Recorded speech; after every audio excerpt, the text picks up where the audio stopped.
que beaucoup de choses fausses ont été dites. Et comme on dit, la diffamation prend l'ascenseur et la vérité prend l'escalier. Il y a encore quelques semaines, certains faisaient des tweets ou même des titres d'articles, encore pire, sur des informations, sur la base d'informations non vérifiées, avec des dépêches mal écrites et vite recopiées, dans lesquelles on m'accusait de détournement. Si on lisait les articles, on avait l'impression que j'avais ramassé 2,5 millions d'euros, que j'étais partie avec, ou que je les avais distribués à des amis. Il est démontré aujourd'hui que je n'ai aucun ami parmi aucun lauréat du fonds Marianne. Ce n'est même plus une question qui se pose puisque c'est démontré. Donc ceci est balayé. Il est démontré que je n'ai évidemment pas pris le moindre centime d'euro. Donc je tiens à être claire là-dessus parce que j'ai été diffamée dans cette affaire. Donc c'est fondamental de rétablir la réalité. Ce sont deux choses différentes de poser la question, de se dire est-ce qu'au sein d'une association qui a touché des subventions, il y a eu des dysfonctionnements, ou de dire Marlène Schiappa en mettant mon nom, ma photo et des mots-clés comme détournement, donc argent, un fonds millions, que vous etc. aviez lancé, vous ne savez pas ce qu'il est devenu. En gros, vous dites tout ce qui va être découvert n'est pas de mon ressort, ne relève pas de mon ressort. Pas du tout. D'abord, moi, je salue l'ouverture de la commission d'enquête du Sénat. J'ai le plus profond respect et une grande confiance pour ce travail qui est mené, qui est très sérieux, avec des auditions longues et précises menées par Monsieur le Président Rénal et Monsieur le rapporteur Husson.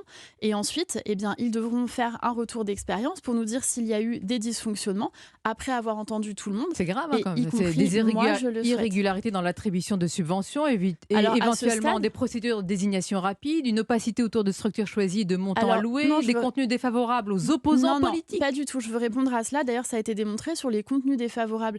On accuse une association d'avoir fait des vidéos contre Madame Hidalgo. Il est démontré que cette association a fait aussi des vidéos contre Monsieur Véran, contre Monsieur Darmanin, contre le Président de la République et même contre moi-même.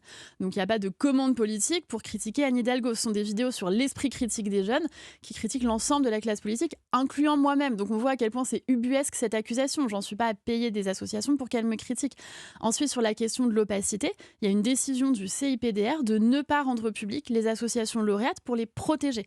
Parce que, et je me permets de dire que vous le savez très bien, Sonia Mabrouk, pour être vous-même une des personnalités courageuses qui donnait de la voix sur ces sujets, quand on prend la parole sur les questions de lutte contre la radicalisation, sur les questions de laïcité, on est très souvent menacé, voire menacé de mort. Et donc le CIPDR avait décidé de ne pas rendre publique la liste de ces associations. Ensuite, faire croire que derrière ce serait de l'opacité, c'est de la manipulation. Puisque vous parlez de ces personnalités, c'est l'occasion de rendre hommage à l'une d'elles qui était ici à votre place il y a quelques jours. Il s'agit de la chercheuse au CNRS, Oui, Florence Bergeau-Blaclair, qui est l'auteur de ce livre sur les réseaux fréristes. Et sur les frères musulmans, voilà, tout à fait. Qui est surtout, elle, d'un grand courage. Et merci de le saluer, Marlène Schiappa. Bonne journée à vous.